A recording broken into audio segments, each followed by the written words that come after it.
Math mastery hub में आप सभी का स्वागत है। आज हम कक्षा 10 गणित में अध्याय 4 द्विघात समीकरण के सभी सूत्रों को पढ़ेंगे।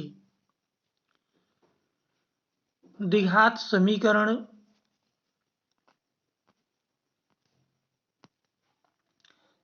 समीकरण का मानक रूप ax² + bx + c = 0 है, जहां a does not equal to 0 तथा a b c वास्तविक संख्याएं हैं।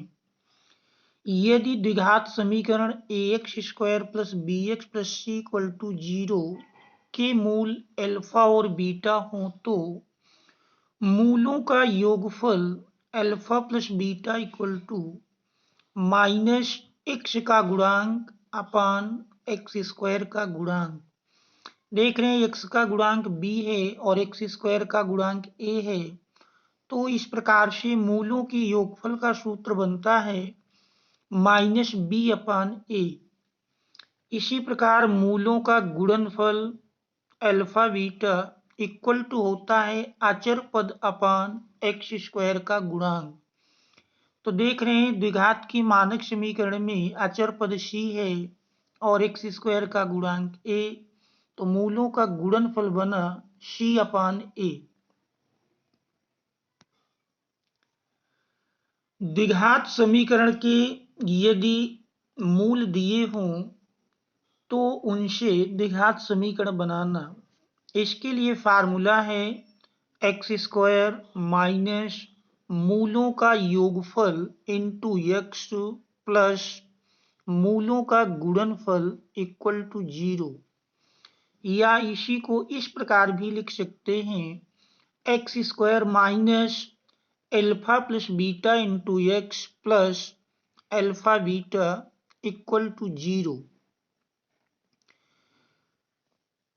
b² माइनस 4ac को विविक्तिकर कहते हैं, इसे d से प्रदर्शित करते हैं, तो विविक्तिकर d equal to b² minus 4ac। द्विघात समीकरण के मूलों की प्रकृति। द्विघात समीकरण में यदि विविक्तिकर d equal to b² minus 4ac is less than greater than 0,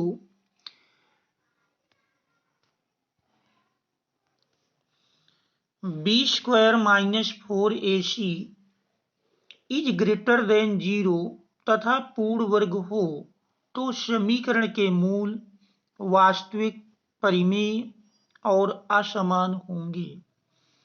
यदि b² minus 4ac is greater than 0 तथा पूर्ण वर्ग न हो, तो समीकरण के मूल वास्तविक, अपरिमेय और असमान होंगे।